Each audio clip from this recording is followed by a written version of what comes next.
दूसरा हमने पढ़ा है वो है बेसिकली आपकी ना ये जो मीडियल है, ये है ये मीडियल एप्रिकॉन्डाइल,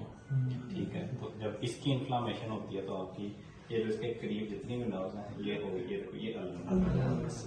ये डैमेज होती है तो आपका ये जो फिर हैंड है ये क्या होता है तो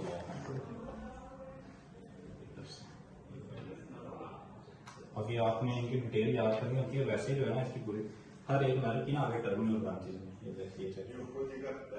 ये ब्रांच है इधर से इस तरह क्या हो गया और इनकी आगे ये टर्मिनल ब्रांचेज हैं, इनको डिस्टल ब्रांच तो इनका पहले रूट याद करना। अच्छा इधर एक और नर्व होगी, ये वाली नर्व कौन सी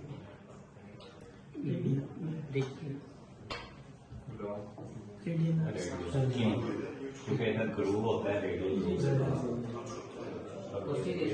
सारा ट्राइस है